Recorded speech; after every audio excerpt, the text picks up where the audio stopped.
네, 오늘 저희가 함께 볼 말씀은 요한복음 말씀 계속 이제 이어서 볼 텐데요.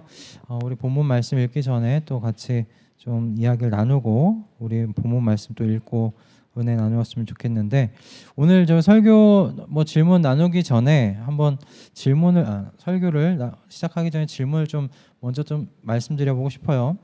여러분께서 하나님을 믿는 사람들을 성도라고 하잖아요, 그죠? 또 그 그리스도인이라고 말하기도 하는데, 여러분 그 그리스도인이라는 이 말이 언제부터 불리기 시작했는지 여러분 혹시 아시나요?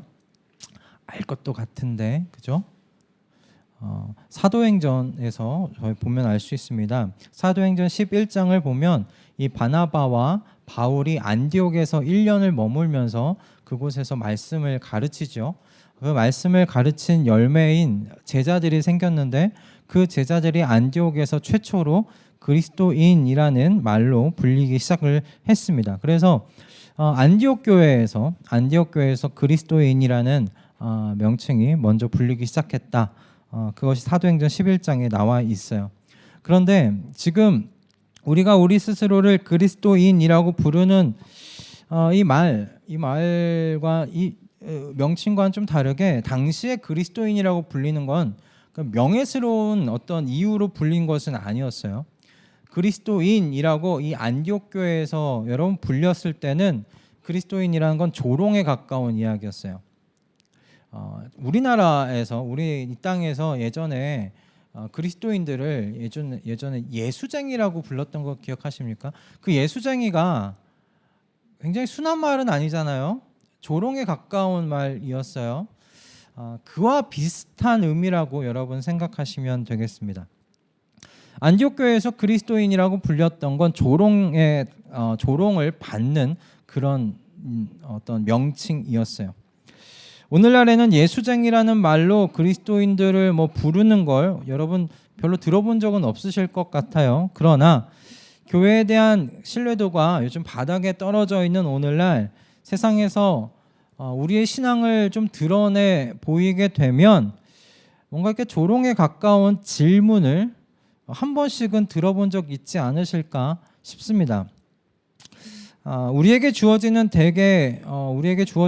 대부분의 이 질문들은 예수님을, 기독교의 어떤 진리에 대해서 깊이 탐구하던 중에 이건 정말 궁금한데 싶어서 질문해오는 것들이 대부분은 아니에요. 대개의 질문들은 뭔가 반대를 위한 반대라고 해야 할까요? 그런 질문들이 대부분인 것을 보게 됩니다. 근데 재미있는 건 뭐냐면, 초대교회 시절에도 그리스도인들은 오늘날 저희가 당하는 것과 비슷하게 기독교 진리에 대한 반대를 경험했더라라는 것입니다. 주님의 재림과 창조와 관련한 진리들을 초대교회 당시에도 반대를 경험했어요. 그것이 베드로후서 3장 3절과 6절의 말씀에 기록되어 있는데, 제가 읽어드리도록 하겠습니다. 여러분이 무엇보다 먼저 알아야 할 것은 이것입니다. 마지막 때에 조롱하는 자들이 나타나서 자기의 욕망대로 살면서 여러분을 조롱하여 이렇게 말할 것입니다.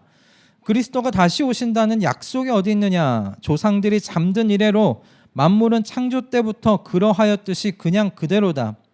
그들이 이렇게 말하는 것은 하나님의 말씀으로 하늘이 오랜 옛날부터 있었고 땅이 물에서 나와 물로 말미암아 형성되었다는 것과 또 물로 그때 세계가 홍수에 잠겨 망하여 버렸다는 사실을 그들이 일부러 무시하기 때문이다 라고 베드로후서 3장 3절과 6절의 말씀에 기록되어 있습니다.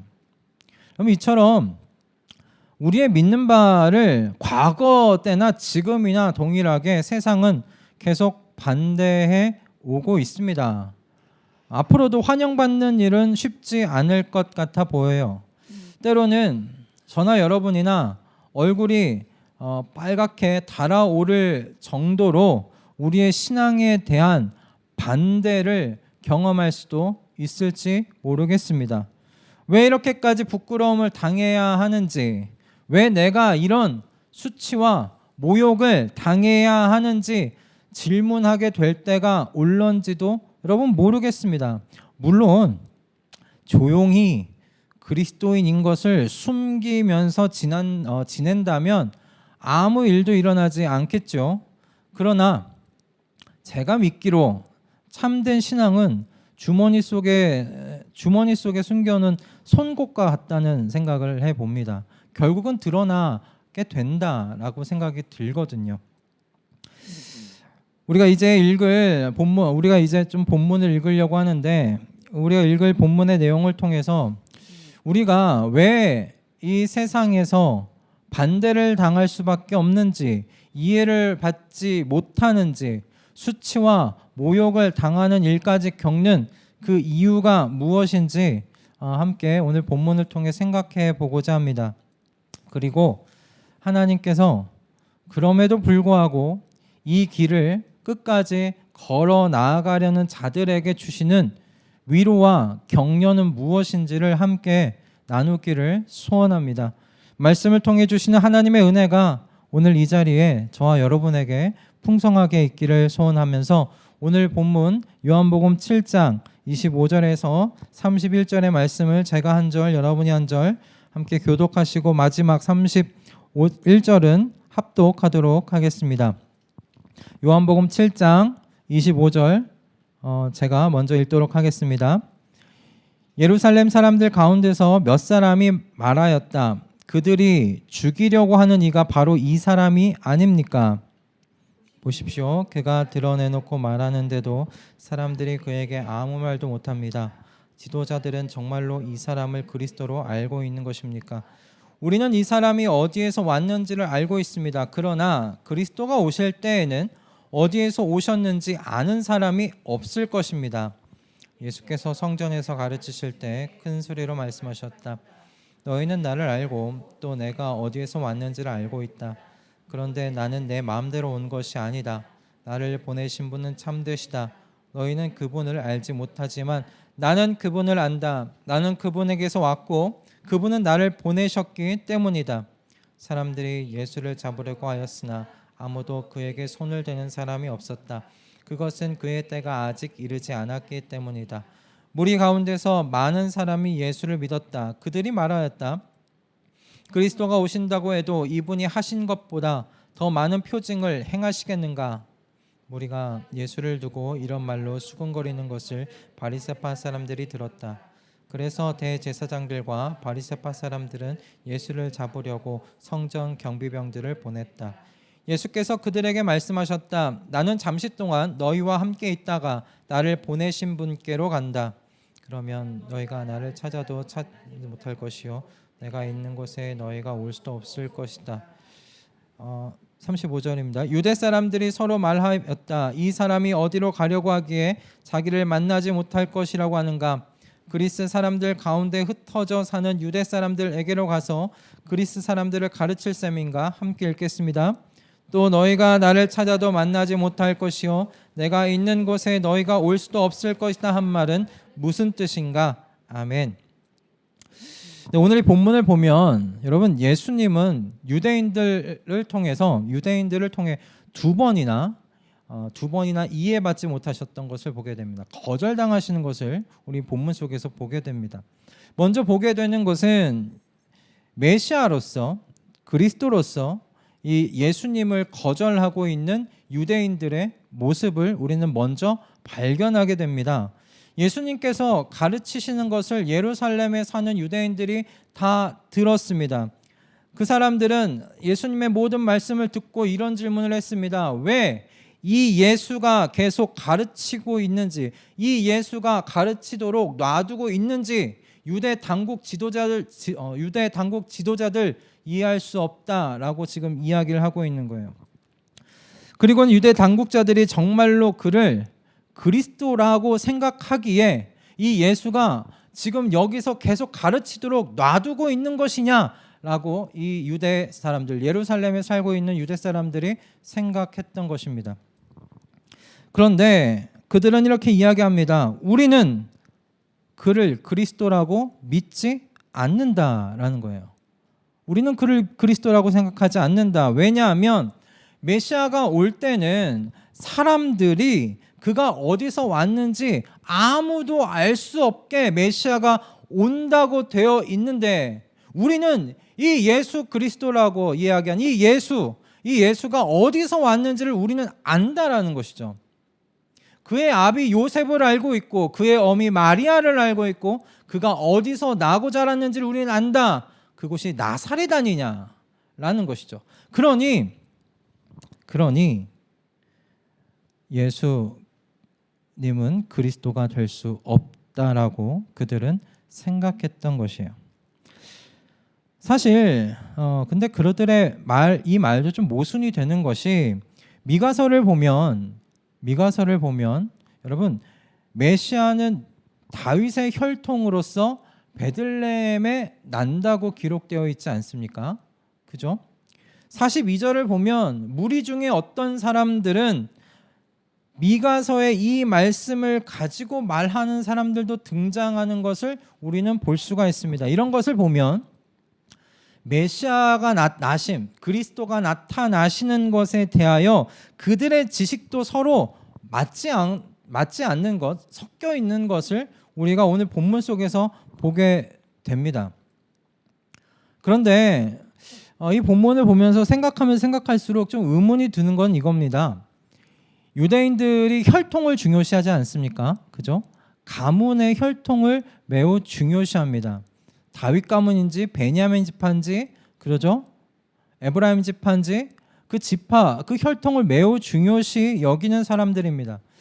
그렇게 중요하게 여기는 이 사람들이 예수님께서 다윗 가문의 혈통에서 나셨다는 것을 어떻게 모를까 싶은 거예요. 알려고만 했다면 마리아를 통해서 남편 요셉이 다윗 가문의 사람이라는 것을 알아낼 수 있었는데 말이죠. 그리고 더 들어가서 그 출생지도 이들이 모른다는 게 이해가 되질 않습니다. 마리아에게 가서 물어보기만 했어도 베들레헴에서 예수 그리스도께서 나셨다는 것, 예수님이 베들레헴 마구간에서 태어나셨다는 것, 그 어미 마리아에게서 충분히 들을 수 있었을 텐데, 사람들은 예수님이 나사렛 출신이라는 것만 이야기를 하고 있어요. 그의 아버지 요셉 우리가 알고 있다고 이야기하는데 그 요셉이 다윗 지파 사람인지 다윗 가문의 혈통을 타고 난 사람인지도 모르고 있는 것을 보게 됩니다. 그런 것을 보면 이 사람들이 예수님을 메시아로 받아들이는 것을 거절한 것이 어떤 의미에선 예수님에 대해서 무지하기로 결정한 것처럼 보입니다. 그렇게 노력을 기울인 어떤 흔적이 보이질 않는다는 거죠. 이뿐 아닙니다. 예수님께서 그런 의미에서 이 유대 사람들은 예수님을 받아들이질 않았어요. 예수님을 거절했어요. 1차로 예수님을 이런 식으로 거절한 겁니다. 당신은 그리스도가 아닙니다. 당신은 메시아가 아닙니다. 당신이 가르치는 말씀 재미있고 우리가 그동안 들어보지 못했던 말씀이긴 하지만 당신을 메시아로 우리가 받아들일 수는 없습니다.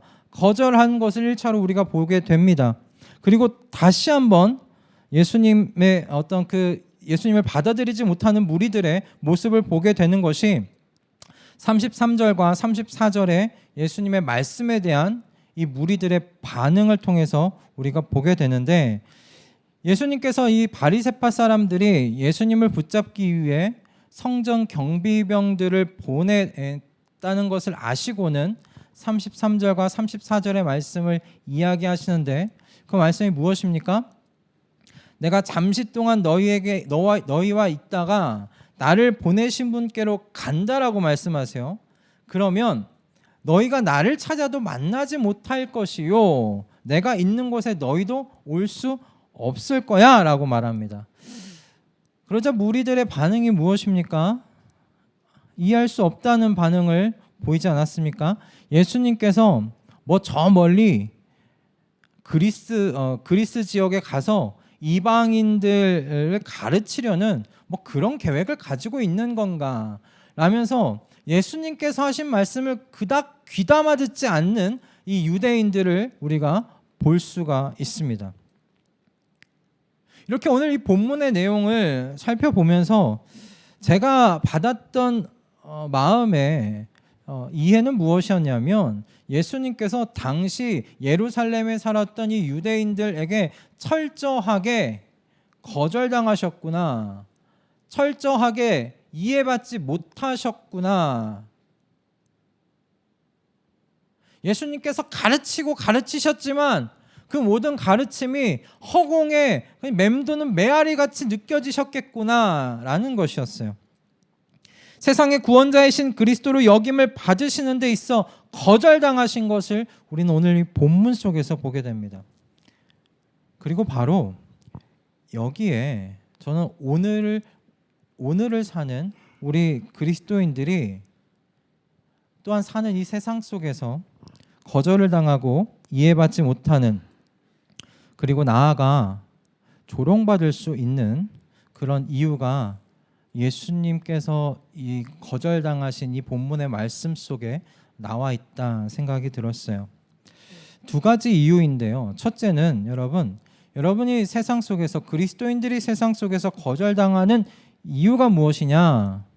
저나 여러분이나 예수와 한 몸이 되었기 때문이라는 것입니다.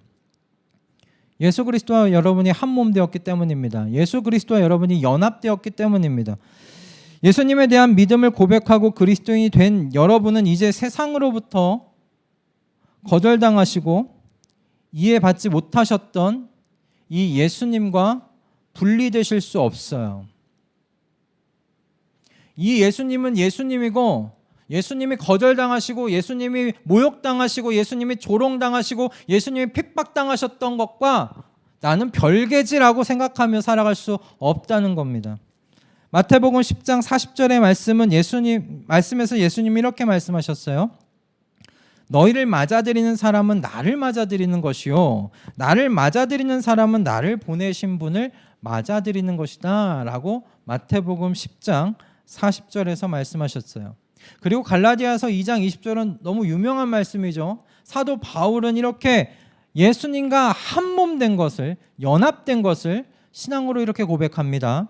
나는 그리스도와 함께 십자가에 못 박혔습니다. 이제 살고 있는 것은 내가 아닙니다. 그리스도께서 내 안에 살고 계십니다. 내가 지금 육신 안에 살고 있는 이 삶은 나를 사랑하셔서 나를 위하여 자기 몸을 내어주신 하나님의 아들을 믿는 믿음 안에서 살아가는 것입니다. 여러분, 사도 바울은 예수님과의 연합, 이 한몸됨을 그리스도이신 예수님께서 완전히 자기 자신을 지배하는 것이라고 말씀하고 있어요. 이야기하고 있어요.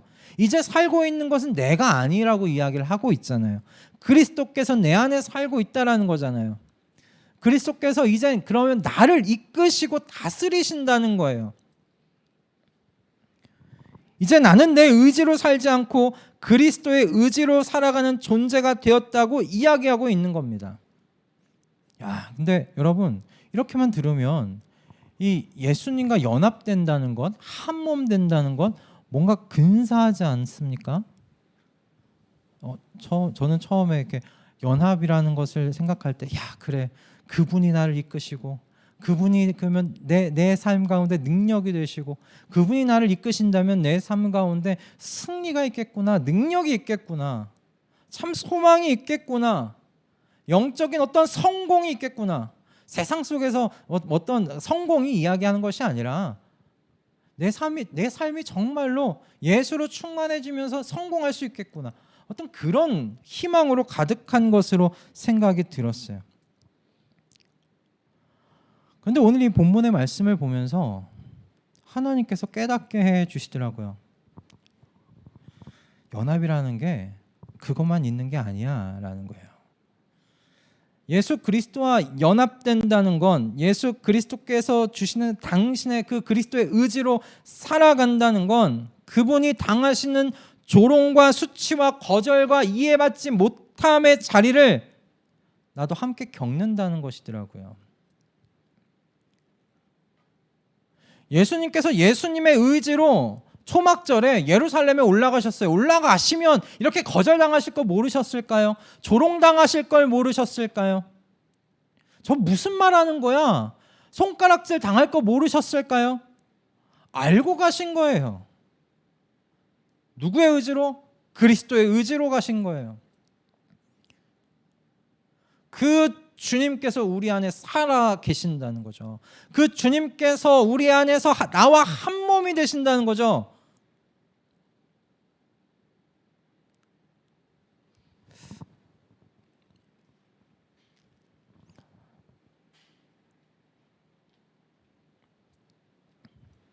능력, 성공, 승리라는 여러분 가슴 뛰는 자리만 있지 않더라고요. 그리스도와 내가 한 몸이 된다는 거, 연합한다는 거. 저 오늘 이 본문을 묵상하기 전까지는 내가 그리스도와 한 몸 되면 정말 밝은 거, 성공의 자리, 승리의 자리, 충만의 자리, 능력의 자리, 그것만 생각했어요. 근데 오늘 이 본문을 통해서 하나님께서 제 마음 가운데 깨닫게 해주시더라고요. 이 본문 안에서 거절당하고 계시는 예수 그리스도를 생각하게 하시면서 예수 그리스도와 연합되고 한 몸 된다는 건 세상에서 너도 이렇게 거절의 자리를 겪게 되는 거라고 말씀하시는 거예요. 조롱의 자리를 겪게 되는 것이라고 말씀하시는 거예요. 멸시의 자리를 겪게 되는 것이라고 말씀하시는 거예요. 이렇게 이해받지 못하는 자리로 내려가는 것 또한 나와 한 몸 된 연합된 삶이라고 말씀해 주시는 거더라고요. 이 말씀 묵상하면서 되게 부끄러웠어요.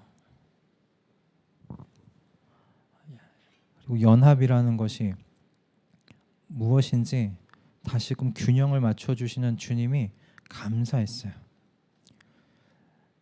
여러분, 예수님을 그리스도로 맞아들인 사람들, 저와 여러분인 줄로 믿습니다. 여러분 모두가 예수 그리스도를 주로 받아들이신 줄로 믿습니다. 그분과 한 몸 되신 것을 제가 믿습니다. 그런데 저와 여러분 안에 살고 계시는 이 예수 그리스도께서요, 세상으로부터 환영받지 못하셨던 분이세요. 세상으로부터 이해받지 못하셨던 분이세요. 거절당하시고요, 조롱당하셨던 분이셨어요. 그러니 이 예수 그리스도와 한 몸 된 우리 또한 이 그리스도께서 당하셨던 여러분 이 삶의 자리를 당하게 되는 것, 어찌 보면 당연한 것 아니겠습니까? 마땅한 것 아니겠나 싶습니다. 그리스도의 사람들이 오늘 이 세상에서도 거절당하고 좀 이해받지 못하는 것, 저는 이 이유가 크다고 생각이 들었어요. 내가 그리스도와 연합된 자였지, 내가 그리스도와 한 몸 된 사람이었지 라는 것이었어요. 신앙을 숨기면, 내가 그리스도를 믿는 사람인지 숨기면 뭐 조롱당할 일 없습니다. 나를 당혹해 할 질문을 받을 이유도, 그런 기회도 별로 없습니다.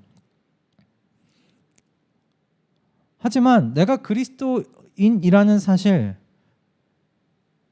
예수를 나의 주로 믿고 산다는 이 신앙을 드러내면서 살면 여러분의 삶 가운데 어느 날은 분명히 질문 당하실 겁니다. 여러분의 낯이 뜨거워지는 질문을 당하실 수 있고요, 조롱에 가까운 질문을 받으실 수도 있습니다. 어쩌면 여러분의 나이 때 못 받으실 수도 있어요. 이 나이 때보다는 젊은이들, 더 사회 초년생들, 그런 우리 젊은이들이 더 이런 질문을 무차별적으로 받지 않을까라는 생각은 드는데요. 여러분, 그렇게 당하는 이유는 다름이 아니라 세상으로부터 이해받지 못하셨던 분, 세상으로부터 거절당하셨던 그 예수 그리스도, 그분과 우리가 한 몸 되어서 같이 살고 있기 때문이다. 여러분, 그 사실을 꼭 기억하실 수 있기를 주님의 이름으로 축복합니다. 두 번째는 우리가 왜 세상 속에서 이해받지 못하는가, 거절당하는가. 두 번째 이유는요, 여러분, 하나님께서 여러분을 낳으셨기 때문입니다. 하나님께서 여러분을 낳으셨어요. 여러분, 요한복음 1장 12절과 13절의 말씀에 그리스도인에 대하여 이렇게 이야기를 하고 있죠. 그러나 그를 맞아들인 사람들, 곧 그 이름을 믿는 사람들에게는 하나님의 자녀가 되는 특권을 주셨다. 이들은 혈통에서나 육정에서나 사람의 뜻에서 나지 아니하고 하나님에게서 났다 라고 기록하고 있어요. 저는 이 요한복음 1장 12절과 13절의 말씀을 한 줄로 요약해봐라 라고 하면 이렇게 요약할 수 있겠어요. 그 이름을 믿는 사람들은 하나님에게서 출생했다. 그 이름을 믿는 자들은 모두 하나님에게서 출생한 사람들이다. 이렇게 한 줄로 요약이 될 것 같아요. 사도 요한은 그리스도의 사람들은 하나님에게서 출생한 사람들, 하나님에게서 난 사람들이라고 이야기를 하고 있어요. 저는 이것이 깊은 진리를 가지고 있는, 의미를 가지고 있는 말씀이라고 생각합니다. 오늘 본문을 보면 예수님께서 말씀하실 때 이 사람들이 다 이해를 못해요. 예수님이 하시는 말씀을 이해를 못해요. 그런데 생각해보면 저는 당연하다고 생각이 들어요. 왜냐하면 그들은 그들의 눈으로 보이는 예수님만을 알고 있기 때문에 그래요. 요셉과 마리아에게서 나왔고 나사렛에서 살았으며 그곳에서 몫으로 지냈던 예수만 알고 있기 때문에 그래요. 그러니 예수님께서 메시아로 죽음과 부활과 승천에 대한 이야기를 할 때 이들은 예수님께서 어디 이방인들에게나 가서 가르치려나 보다 그리스에 가서 그곳에 있는 디아스포라 유대인들이나 그곳에 있는 이방인들 가르치려나 보다 추측했을 뿐이에요. 그런데 여러분, 이 글을 요한이 이 글을 써준 요한 공동체의 사람들이 지금 이 문맥의 글을 읽었다고 여러분 생각해 보세요. 예수님께서 말씀하신 그런데 나는 내 마음대로 온 것이 아니다. 나를 보내신 분은 참되시다. 너희는 그분을 알지 못하지만 나는 그분을 안다. 나는 그분에게서 왔고 그분은 나를 보내셨기 때문이다 라는 이 말씀을 요한 공동체에 사람들이 읽게 되었을 때 어떤 반응을 보였을까요? 저희도 이제는 예수님을 보내신 하나님을 압니다 말하지 않았을까요? 예수님께서 하나님으로부터 오신 하나님의 아들이심을 이제 저희도 압니다. 그렇게 이 문장을 읽었을 겁니다. 저나 여러분이나 그렇게 이 문장을 읽지 않습니까? 아, 예수님은 하나님께서 보내신 분이시지, 하나님의 아들이시지, 그리스도로 오신 분이시지, 그러면서 이 문장을 읽으시잖아요. 오히려 육신의 예수님만을 보고 예수님을 거절하는 이 사람들을 이 요한 공동체의 사람들은 불쌍하게 여겼을 거예요, 당시에. 여러분, 또 그들은 예수님께서 하신 말씀이죠. 나는 잠시 동안 너희와 함께 있다가 나를 보내신 분께로 간다. 그러면 너희가 나를 찾아도 만나지 못할 것이요 내가 있는 곳에 너희가 올 수도 없을 것이다 라고 하신 말씀을 보면서 요한 공동체의 사람 뭐라고 반응했을까요? 전 이랬을 것 같더라고요. 아, 마라나타, 주님 다시 오십시오. 주님의 오심을 제가 기다립니다. 저희가 기다립니다. 그리고 주님께서 계신 그곳에 이제 저희도 갈 수 있다는 것을 기대합니다. 그렇게 이 말씀을 읽지 않았겠습니까? 육신의 예수만을 알았던 사람들에게 이 말씀은 수수께끼와 같은 말씀이었지만 이제 하나님으로부터 태어난 사람들에게 이 말씀은 어떤 말씀이 됩니까? 소망의 말씀이 되잖아요. 기다림의 말씀이 되잖아요. 마라나타, 주님 오십시오.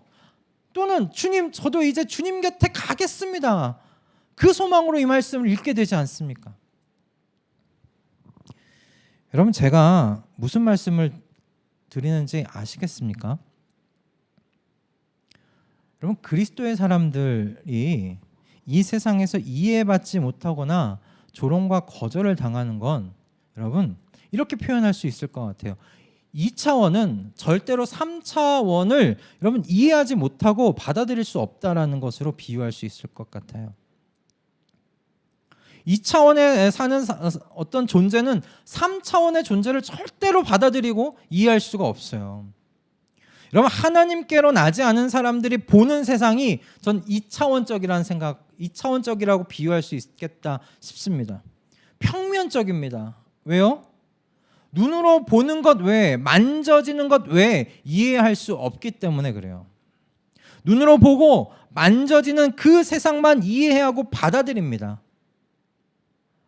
그러나 하나님께로 태어난 사람은 어떤 차원을 사는가? 3차원을 사는 사람들이다.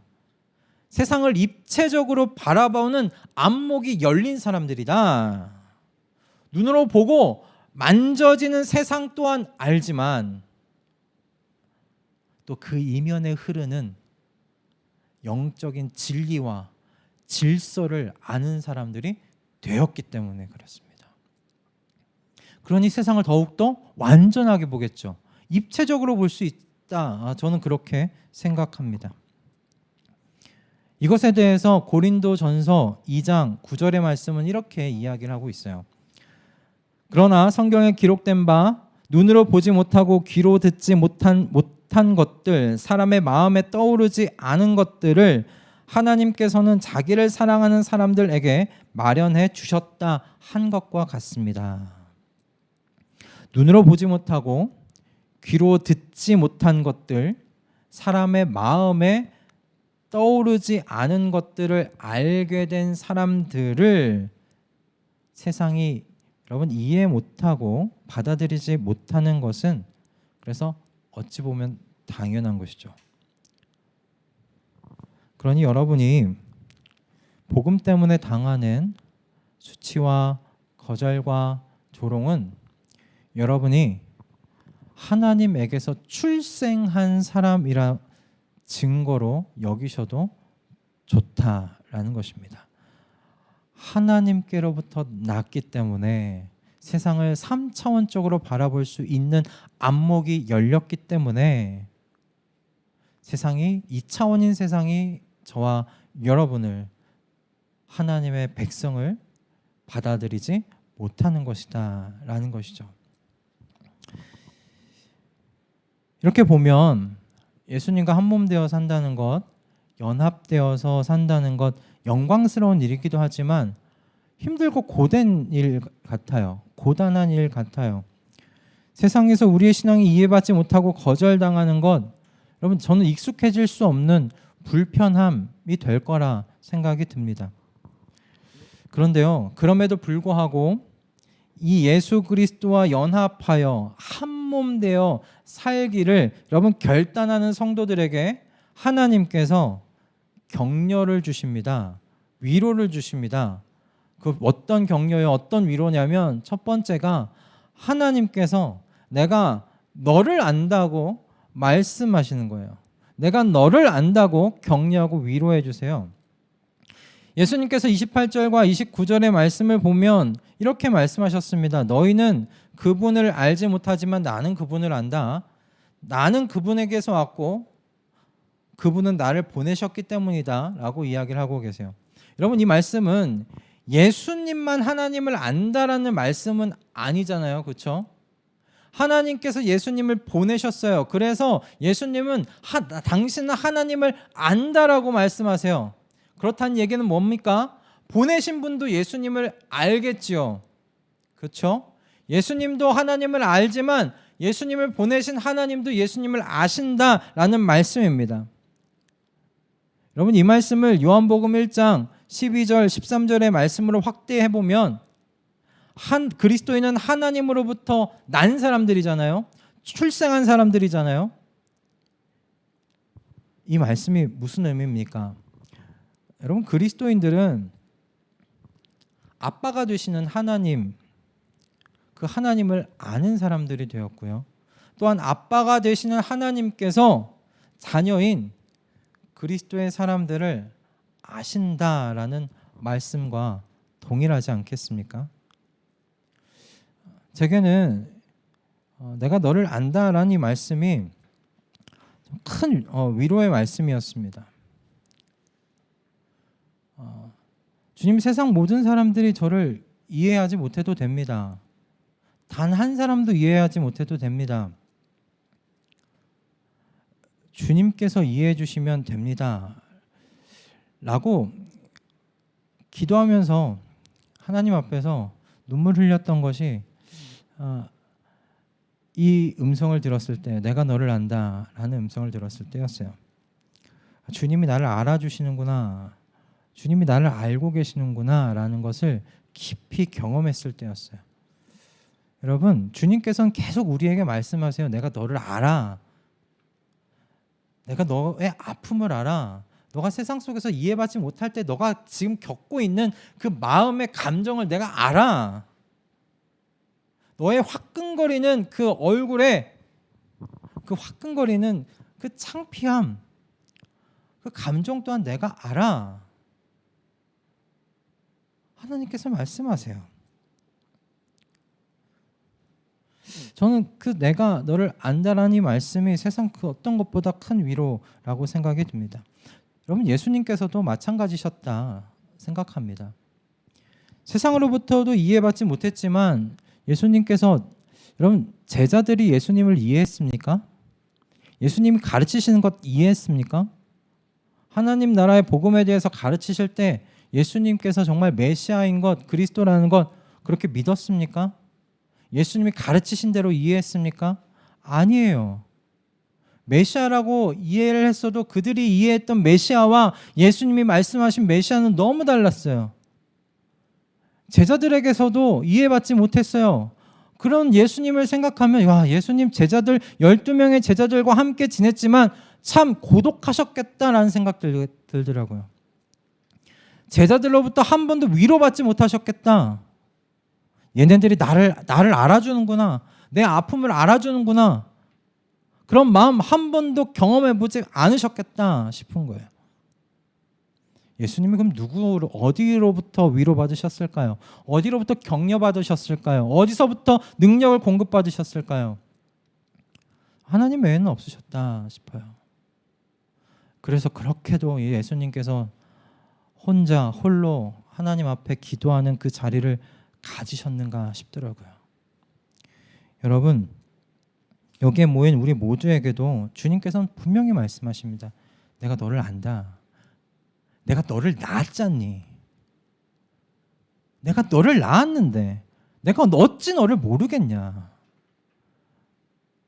너의 성품을 모르겠냐. 너의 성질을 모르겠냐. 어떤 감정을 가지고 있는지 내가 모르겠냐. 그렇게 말씀하십니다. 내가 너를 안다라고 말씀해 오시는 이 하나님의 격려, 말씀해 오시는 것이 저와 여러분에게 하나님의 위로와 격려로 들으실 수 있기를 바랍니다. 여러분, 두 번째 주님께서 주시는 격려와 위로는 무엇이냐면요, 모든 것이 하나님의 주권 아래에 있다는 것이에요. 모든 것이 하나님의 주권 아래에 있다. 여러분, 오늘 30절의 말씀을 보면 이렇게 되어 있습니다. 사람들이 예수를 잡으려고 하였으나 아무도 그에게 손을 대는 사람은 없었다. 그것은 그의 때가 아직 이르지 않았기 때문이다 라고 되어 있어요. 예수님께서 가르치시고 난 다음에 사람들이 이 예수를 잡으려고 했어요. 왜냐하면 예수님께서 나는 하나님을 아는데 너희는 모른다고 얘기했거든요.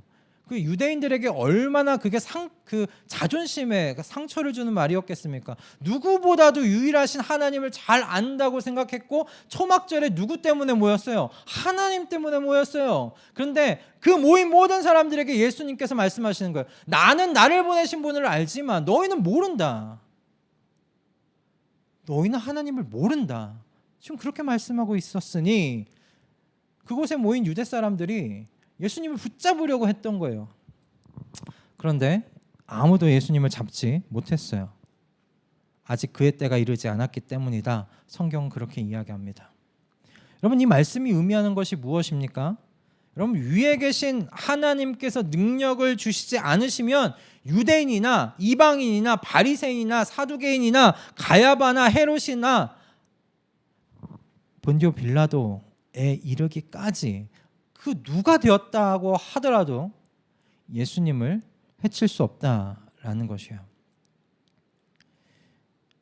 그 누구도 예수님을 붙잡을 수가 없어요. 그것이 로마의 황제가 되었든 그 어떤 존재가 되었든 위에서부터 하나님께서 능력을 주시지 않으시면 예수님의 때가 이를 때까지 아무도 예수님을 해칠 수 없다라는 말씀이거든요.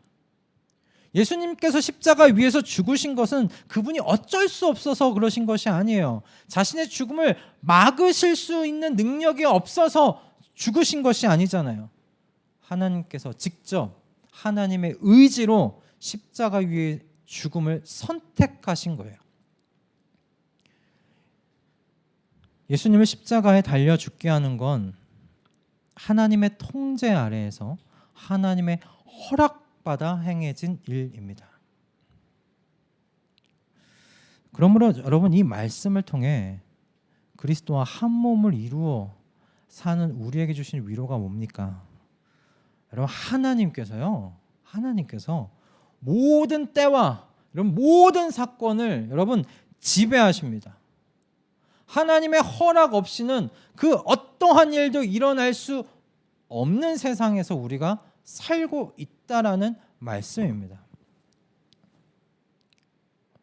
그러므로 여러분, 우리의 머리털까지 세신 받으신 하나님께서 합당하다고 허락하지 않는 이상은 우리에게 슬픔이나 질병이나 궁핍이나 핍박이 일어날 수 없다는 거예요. 그러므로 다시 이야기하면 우리 안에 슬픔이나 궁핍이나 질병이나 핍박이 일어났다라면, 핍박이 있다라고 한다면 그것은 하나님께서 생각하시기에 합당하시기 때문에 주신 것이라고 우리가 그렇게 여길 수 있다라는 말씀입니다. 여러분, 여러분의 시대가 세상과 권세자들의 손에 있지 않다는 것이 저는 큰 위로가라고 생각이 들어요. 밖에 있는 권세자들이 우리의 삶을 쥐락펴락할 수 있는 것이 아니라 모든 것을 다스리시는 이 하나님께서, 그 자비와 은혜가 풍성하신 하나님, 저와 여러분을 출생하게 하신 그 하나님의 손에 있다는 것이 전 정말 위로가 되더라고요. 내일 어떻게 될지 모르는 이 세상이 우리 이렇게 좀 답답하거든요. 요즘에 신문을 보면 세상이 답답해요. 앞으로의 세상이 좋아질 것도 같지 않고 답답한데, 저 오늘 이 본문의 말씀을 보면서 전 큰 위로를 받았어요. 이 세상이 그래, 하나님의 주권 아래 있지. 그 어떤 것도 하나님의 허락 없이는 이루어질 수 있는 것이 하나도 없지. 그렇지, 이 세상에 하나님이 주관하시는 그런 세상이지, 세상의 주권자들이 주관하는 세상이 아니고 세상에 능력이 있고 권세 있는 자들의 세상이 아니라 하나님이 다스리시는 세상이었지, 내가 그분과 한 몸 되어서 살고 있구나. 큰 위로가 되었어요. 이 신앙이 전 제 아들에게도 있으면 좋겠다 싶더라고요. 앞으로 다가올 제 아들의 세상, 자녀들의 세상이 어떻게 될지 모르겠지만 상상만 하면 늘 암울해요. 얘가 살아가는 세상 더 좋았으면 좋겠는데, 제가 그런 세상을 만들어줄 자신은 없어요. 그러나 이거 하나 심어줄 수는 있겠더라고요. 아들에게 너가 살 세상이 어떨지 모르겠지만 그 세상 주님이 주관하신다. 주님이 다스리신다. 그 어떠한 일도 주님의 허락 없이는 발생하지 않는다. 그 주님이 너와 함께 살고 있어. 그러니 용기를 내. 자신감을 가져라. 사내 대장부와 같이 세상을 향해서 버텨서 봐라. 그렇게 고난을 이겨내 보아라 라고 말해주고 싶더라고요. 모든 것이 여러분을 향한 당신의 사랑을 십자가 위에 그리스도를 통해 증명하신 그 하나님의 손에 달려 있다는 것이 저와 여러분의 큰 위로로 있기를 주님의 이름으로 축복합니다. 말씀을 좀 정리하도록 하겠습니다. 여러분, 오늘이 좀 힘들더라도 예수님과 연합하여 사는 그 삶을 끝까지 인내하며 살겠다고 결단하는 여러분 모든 이들에게 하나님께서 위로하고 격려하십니다. 내가 너의 아픔을 안다라고 말씀하십니다. 나의 뜻에서 벗어나는 어떤 일도 너에게 일어날 수 없다고 말씀하십니다. 그리고 마침내 또 이렇게 말씀하세요. 너는 내 곁에 있게 될 것이다. 넌 내 곁에 있게 될 것이다 말씀하십니다. 주님께서 오늘 본문의 말씀을 통해 주님과 함께 한몸 되어서 사는 모든 이들에게 주시는 이 격려와 위로의 메시지가 진실로 저와 여러분의 심령에 깊은 격려요 위로로 되었으면 좋겠습니다. 그래서 힘들지만 때로는 또 너무 답답하여 눈물도 나지만 예수 그리스도와 한몸 되어 사는 것, 연합되어 사는 여러분 이 삶의 길을 끝까지 걸어가 보겠다고 다짐하고 결단하는 오늘이 되었으면 합니다.